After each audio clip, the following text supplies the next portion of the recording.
Vale. Vamos a definir hoy lo que es la probabilidad condicionada. Entonces, vamos a ver el siguiente ejemplo, ¿vale? Entonces, imaginaos que tenemos el espacio muestral,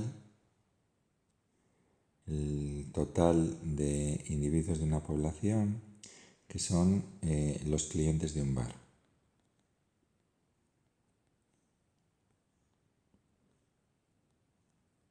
Entonces, dentro de los clientes de un bar, vamos a definir dos sucesos, ¿vale? Entonces, vamos a definir el suceso A, los clientes, por ejemplo, que son hombres,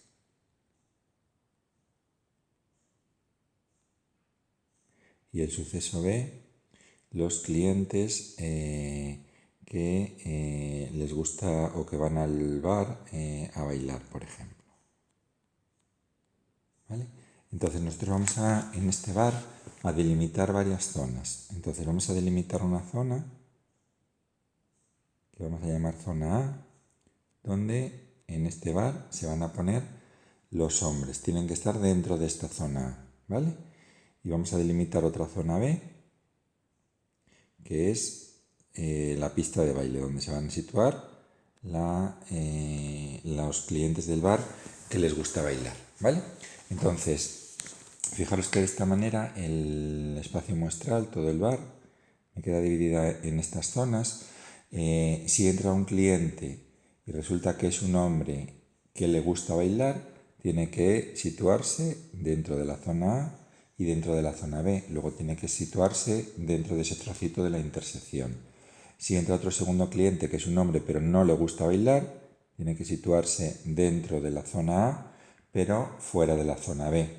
Si entra otro cliente que no es un hombre pero que sí que le gusta bailar, tiene que situarse fuera de la zona A y dentro de la zona B, que se situaría ahí. Y si entra otro cliente que no es un hombre y no le gusta bailar, tiene que situarse fuera de la zona A y fuera de la zona B. ¿Vale? Entonces fijaros que los clientes irían situando, por decirlo así, en alguna de estas cuatro zonas.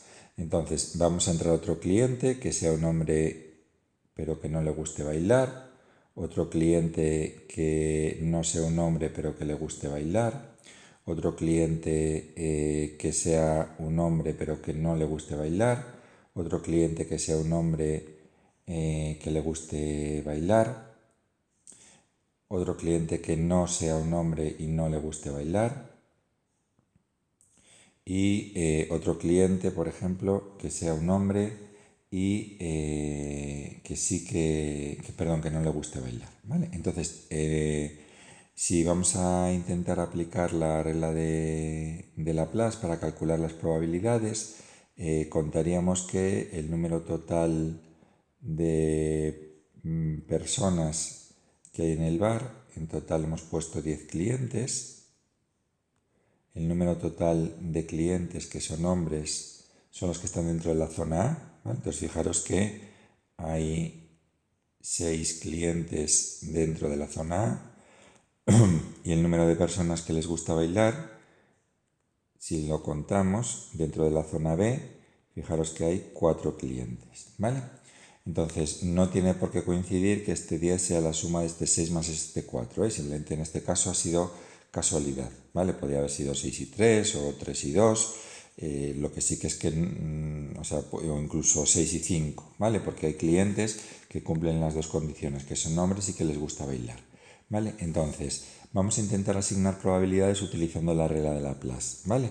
Entonces, si según la regla de Laplace, si vamos a calcular la probabilidad de que un cliente elegido al azar sea hombre, tendríamos que hacerlo contando el número de hombres que hay, que serían 6, entre el número total de clientes, que serían 10. Es decir, 6 décimos, 0,6, el 60% de los clientes son hombres. Si quisiéramos calcular la probabilidad de que una persona, un cliente al azar, le gustara bailar, habría que contar los clientes que les gusta bailar, dividirlo entre el número total de clientes y nos quedaría que hay un 40% de probabilidades de que a un cliente le guste bailar, ¿vale?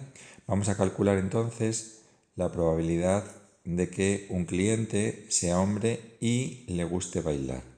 vamos a utilizar la regla de Laplace. La probabilidad de que tenga un nombre y que un cliente, perdón, sea un hombre y que le guste bailar, pues tendríamos que contar los hombres que les gusta bailar.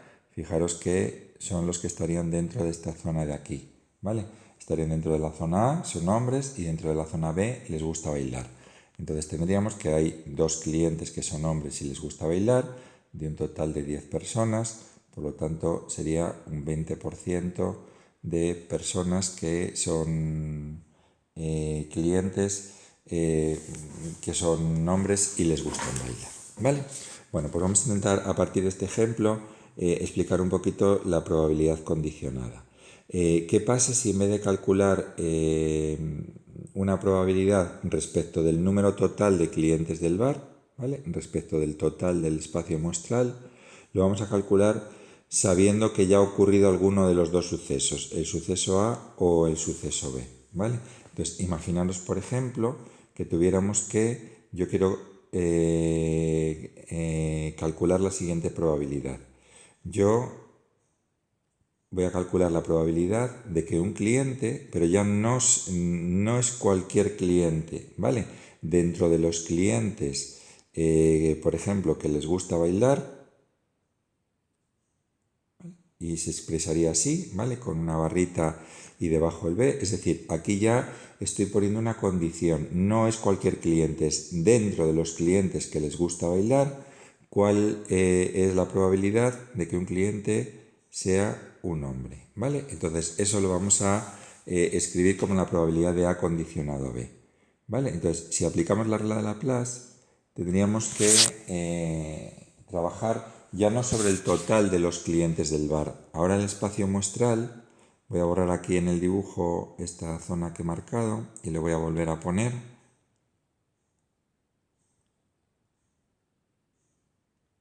¿Vale? Ahora mi nuevo espacio muestral para esta probabilidad ya no es todo el espacio muestral, sino estoy hablando de que sé que es un cliente que le gusta bailar. Luego sé que estoy hablando dentro de estos 4 clientes. Luego el número total de clientes sobre los que estoy calculando la probabilidad es el número total de clientes que les gusta bailar, el número total de B, ¿vale? Luego aquí estoy calculando sobre 4 clientes, ¿vale? Y fijaros que dentro de estos 4 clientes, ¿a cuántos les gusta bailar? Dentro de los que están en la zona B, ¿cuáles son los que están en la zona A? Pues esos 2 clientes que estaban ahí, ¿vale? Entonces ahí estaríamos viendo que hay 2 clientes que les gusta bailar dentro, perdón, que son hombres, dentro de los 4 que les gusta bailar, ¿vale? Entonces ese 2, fijaros que era el número de clientes que cumplían las 2 condiciones de A intersección B, ¿vale? Entonces tendríamos que esta probabilidad, me voy a mover un poquito, sería del 50% de que si yo sé que que un cliente le gusta bailar, de los 4 clientes que les gusta bailar, hay 2 que son hombres, ¿vale? Entonces sería esa probabilidad del 50%. ¿Qué pasa? Que nosotros vamos a intentar calcular esta probabilidad, ¿vale? Referido al espacio muestral, ¿vale? Entonces, con probabilidades referidas al espacio muestral original, no referidas a un espacio muestral, digamos, capado, ¿vale? Un espacio muestral restringido. Entonces, ¿cómo conseguimos? Bueno, pues fijaros cómo hemos definido la probabilidad como ese cociente. Fijaros que en una fracción, si dividimos el numerador y el denominador entre el mismo número, la fracción no me varía, ¿vale? Entonces, si divido el numerador y el denominador entre el mismo número, obtengo una fracción equivalente. Es decir, que puedo dividir el numerador entre el número de clientes del bar y el denominador también entre el número de clientes del bar, ¿vale? De esta manera, fijaros que cuando calculo la probabilidad de, sabiendo que a un cliente le gusta bailar, la probabilidad de que sea hombre, lo que me queda arriba, ¿vale? El número de personas que están en la intersección entre el número total de personas, de clientes del bar, es lo que hemos definido como la probabilidad de la intersección, ¿vale? La regla de Laplace para la intersección. Y abajo, el número de clientes que les gusta bailar sobre el número total de clientes del bar es lo que hemos definido como la probabilidad de que a un cliente pues le guste bailar, ¿vale? Y esta es la fórmula de la probabilidad condicionada, que es la sexta fórmula dentro de de las fórmulas que tenemos que saber que manejar en este tema, la que tenemos que saber calcular bien, ¿vale? Entonces, la probabilidad del suceso condicionado A condicionado a B es la probabilidad de la intersección de los dos sucesos partido de la probabilidad de la condición, ¿vale? Esta fórmula que tenemos aquí me la podían pedir con otros dos sucesos cualquiera. Imaginaos que me pidieran cuál es la probabilidad de que, sabiendo que un cliente es hombre, pues que le guste bailar. ¿Vale? Pues tendríamos que actuar de la misma manera, ¿vale? En el numerador se pone la probabilidad de la intersección y da igual poner la intersección de A y B que la de B y A, ¿vale? Es el mismo suceso que un cliente sea hombre y le guste bailar que le guste bailar y sea hombre. Y tenemos que dividir entre la probabilidad de la condición.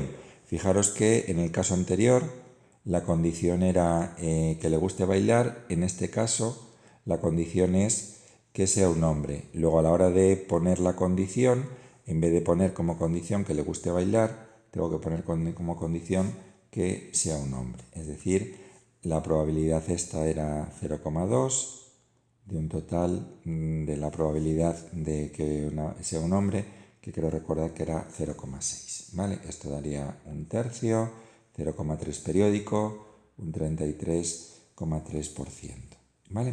Entonces, esa definición que tenemos aquí, ¿vale? De la probabilidad condicionada, tenemos que saberla bien, ¿vale? Entonces, la probabilidad de una condición de que ocurra el suceso A sabiendo que ha ocurrido el suceso B es la probabilidad de la intersección partido de la probabilidad de B, ¿vale? Entonces, ¿cómo vamos a utilizar estas fórmulas? Pues aquí tenéis un pequeño ejemplo que se hace directamente, ¿vale? Que sería este ejemplo 9, que nos dan dos sucesos, me dicen como datos que la probabilidad de A es de 0,6, la de B es de 0,5, la probabilidad de la intersección es de 0,3.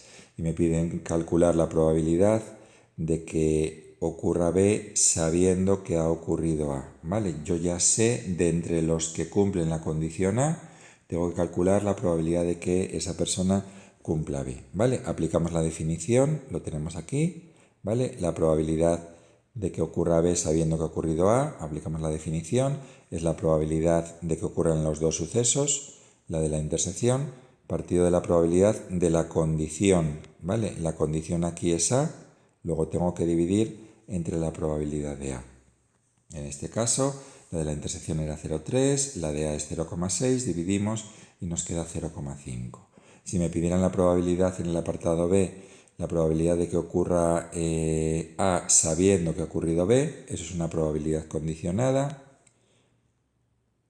de que ocurra A sabiendo que ha ocurrido B, y lo calculamos por la fórmula igual que antes. La probabilidad de que ocurran los dos sucesos, A y B a la vez, la probabilidad de la intersección, y divido entre la probabilidad de la condición, que en este caso es B, ¿vale? 0,3 entre 0,5, que nos quedaría 0,6 o el 60%, ¿vale? Entonces, fórmula de la probabilidad condicionada, importante es esta fórmula que tenemos que recordar, que al saber aplicar bien de este tema. Relacionado con la probabilidad condicionada, que vamos a verlo en este mismo vídeo, está el concepto de independencia de sucesos, ¿vale?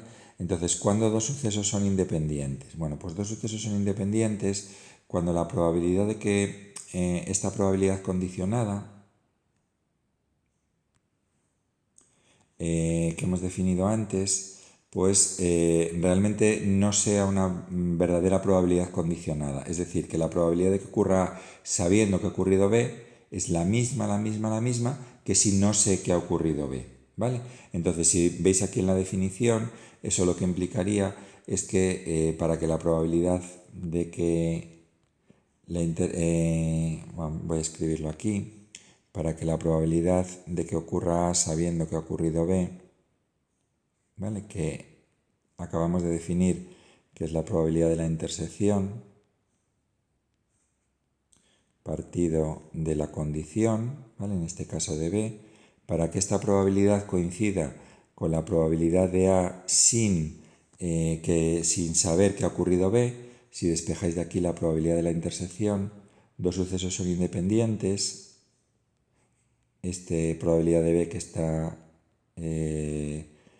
dividiendo, lo pasamos multiplicando, es esta condición de aquí, ¿vale? Que es la que tenéis aquí, que es que la probabilidad de la intersección sea el producto de las probabilidades, ¿vale? Aquí sí que os voy a poner aquí un cuidado muy grande, ¿vale? No voy a marcar esta fórmula como una de las que hay que saber, porque no es una fórmula que se dé siempre, ¿vale? Solamente puedo utilizar esta fórmula cuando los sucesos son independientes. Luego, solamente puedo utilizar esta fórmula si me dicen si los sucesos A y B son independientes, puedo utilizar esta fórmula. Aunque lo más habitual es que tenga que utilizar la fórmula para comprobar si los sucesos son independientes. ¿Vale? Entonces, mucho cuidado con esta fórmula, que no es una fórmula que pueda utilizar, salvo que en el enunciado me digan específicamente que los sucesos son independientes, o salvo que me pregunten, comprueba si los sucesos son independientes o comprueba si los sucesos no son independientes, ¿vale? Entonces vamos a hacer este ejercicio 10 que tenemos aquí, que nos dice que tenemos dos sucesos tales que, y nos dan la probabilidad de A, la de B y la de la intersección, y fijaros, me preguntan, ¿son los sucesos A y B independientes? Son independientes. Entonces, lo que tengo que, en este caso, es intentar comprobar si se cumple esta fórmula, ¿vale? Tengo que comprobar si se cumple esta fórmula. Tengo todos los datos para comprobarla. La probabilidad de la intersección es 0,2, la probabilidad de A es 0,3, la probabilidad de B es 0,5 y tengo que comprobar si ese 0,3 por ese 0,5 me da lo mismo que 0,2. Como la respuesta a la comprobación es que no se cumple esa fórmula, lo que tenemos que concluir es que no son independientes, ¿vale? Cuando dos sucesos no son independientes, se dice que son dependientes, ¿vale? Pero bueno, en principio, sí podemos poner dependientes o independientes, ¿vale? En principio daría cualquiera de las dos cosas, ¿vale? Y vamos a hacer este ejercicio 11, que es un poco como resumen de varias cosas que hemos estado viendo en este vídeo de hoy, ¿vale? Entonces, nos dan dos sucesos y fijaros que aquí me dicen dados dos sucesos independientes, ¿vale? Tales que la probabilidad de A es 0,3 y la de B es 0,5. Entonces, normalmente, si no me dijeran que son independientes, me tendrían que dar otro tercer dato que me pidiera calcular la probabilidad de la intersección, ¿vale? Pero como me dicen que son independientes, para calcular la probabilidad de la intersección de A y de B, yo lo puedo calcular utilizando la fórmula de arriba, pero ojo, solo porque los sucesos son independientes, ¿vale? Entonces la probabilidad de A por la probabilidad de B, es decir, 0,3 por 0,5, que esto me daría 0,15, que sabéis que se podría pasar a probabilidad y me daría un 15%, ¿vale? Pero os vuelvo a repetir, muchísimo cuidado, ¿vale? Que yo he podido utilizar esta fórmula solamente porque me han dicho en el enunciado que los sucesos son independientes. Si no me lo hubieran dicho, no hubiera podido utilizar esta fórmula de que la probabilidad de la intersección es el producto de las probabilidades, ¿vale? No es cierto en general, ¿vale? No la utilicéis nunca y es más habitual que la utilicemos en el sentido de arriba que en el de abajo, ¿vale? Entonces, una vez que ya sabemos, que lo voy a apuntar aquí ya incluso como dato, que la probabilidad de la intersección es de 0,15 o del 15%, ahora ya sí, independientemente de que los sucesos sean independientes o no lo sean, ¿vale? Ya vamos a poder contestar todos los demás apartados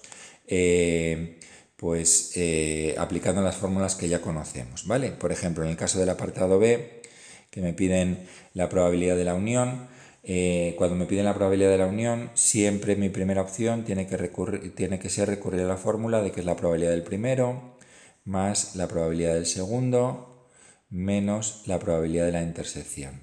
¿Vale? Entonces, la probabilidad del primero, fijaros, la de A la sé, la de B la sé, la de la intersección la sé, por lo tanto puedo aplicar esta fórmula para calcular la probabilidad de la unión. Sé todas las demás probabilidades que me aparecen en la fórmula. ¿Vale? 0,3 más 0,5 menos 0,15, lo que nos dé, que me parece que da 0,65 o un 65%, que sería la probabilidad de la unión. ¿Vale? Cuando me pidan la probabilidad de la intersección de dos complementarios, ¿vale? O de la unión de dos complementarios, mi primera opción siempre, siempre, siempre tiene que ser aplicar las leyes de Morgan, ¿vale? Entonces recordad que esto era 1 menos la probabilidad, cambiaba los complementarios por los sucesos sin complementar, sin ser los contrarios, ¿vale? El complementario de A por A, el complementario de B por B, y cambiaba la intersección por la unión. En esta fórmula, el 1 lo conozco, lógicamente, y la probabilidad de la unión la conozco porque la acabo de calcular en el ejercicio anterior, ¿vale? Entonces, esto me daría 1 menos ese 0,65. Recordad que, aunque podemos dar un dato en porcentaje, siempre calculamos en decimal. Me quedaría este 0,35 o un 35%, que sería la probabilidad de que un suceso, la probabilidad esta que me están pidiendo del complementario de la intersección, el complementario de B. ¿Vale? En el apartado D me piden la probabilidad de la intersección de A y el contrario de B, el complementario de B. Entonces recordad que siempre que tenga que calcular la probabilidad de un suceso y el contrario del otro, lo utilizábamos a partir de esa fórmula que habíamos visto, que era la probabilidad del suceso que no llevaba el complementario, que en este caso es A, y le restábamos la probabilidad de la intersección de A y de B. ¿Vale? Entonces, para aplicar esta fórmula tengo que conocer la probabilidad de A, la conozco porque me la he enunciado, y la de la intersección, que la conozco porque la he calculado en el apartado A. ¿Vale? Vuelvo a repetiros que no siempre voy a poder utilizar la fórmula que he utilizado para calcular la probabilidad de la intersección. En este caso porque eran independientes, ¿vale? Si no, no se me podía... no podía aplicar esa fórmula, ¿vale? Entonces simplemente sustituyo, la de A era 0,3, la de la intersección era 0,15, y entonces me queda que esta probabilidad también es del 0,15 o del 15%, ¿vale? Entonces todas esas fórmulas que hemos visto con anterioridad, ¿vale? Entonces, una vez que tenemos hecho todo esto, vamos a hacer el apartado E. Voy a borrar todos los anteriores porque para el E ya no lo necesito. Y me piden calcular la probabilidad de que ocurra el suceso A sabiendo que ha ocurrido el suceso B. ¿Vale? Entonces, para calcular esta probabilidad condicionada siempre vamos a recurrir a la fórmula, ¿vale? La probabilidad de que ocurran las dos cosas que me ponen en la probabilidad condicionada, que ocurra el suceso y la condición, partido de la probabilidad de la condición. La probabilidad de la intersección la tenemos, 0,15, la de B la tenemos, 0,5, y calculamos 0,15 entre 0,5, que voy a calcularla, que es 0,3, ¿vale? Entonces fijaros en una cosa, que los sucesos precisamente van a ser independientes, ¿vale? Los sucesos son independientes. ¿Eso en qué se traduce? Que la probabilidad de que ocurra sabiendo que ha ocurrido B es la misma que si no sé que ha ocurrido B. Es decir, dos sucesos son independientes cuando el saber que ha ocurrido un suceso no me influye en el saber que ha ocurrido el otro, en la probabilidad de que ocurra el otro suceso. ¿Vale? Entonces, resumiendo lo que hemos visto hoy, ¿vale? La probabilidad de la intersección, la probabilidad de que ocurra A sabiendo que ha ocurrido B, lo expresamos de esta manera, y se va a calculando la probabilidad de que ocurran los dos sucesos que tenemos ahí, A y B y partido de la probabilidad de la condición, ¿vale? Esa es la fórmula que tenemos que recordar. Y la otra cosa es que dos sucesos son independientes, ¿vale? Voy a poner que sean A y B, ¿vale? Son independientes. Esto es equivalente, ¿vale?, a que la probabilidad de la intersección sea el producto de las probabilidades, ¿vale? Y entonces, este segundo caso solamente lo voy a poder utilizar para dos casos, ¿vale? Esto solo lo vamos a poder utilizar en dos momentos, ¿vale? Primero, para comprobar si son independientes. Entonces comprobaría si son independientes, comprobaría que se cumple esta condición de abajo, calcularía como pudiera la probabilidad de la intersección de A y de B, calcularía como pudiera la probabilidad de A, calcularía como pudiera la probabilidad de B y calcularía y vería si, comprobaría si se cumple esa condición de abajo, ¿vale? Y en el segundo caso en el que puedo utilizar esta relación es que me aseguren, ¿vale?, en el enunciado, que me digan, me aseguren que los sucesos A y B son independientes, ¿vale? Entonces, en ese caso, si me aseguran que los sucesos son independientes, podré calcular la probabilidad de la intersección por esa fórmula, pero solo si me han asegurado en el enunciado que son independientes, ¿vale? Si no, esa probabilidad de la intersección, ese cruce de las probabilidades, no es cierto en general.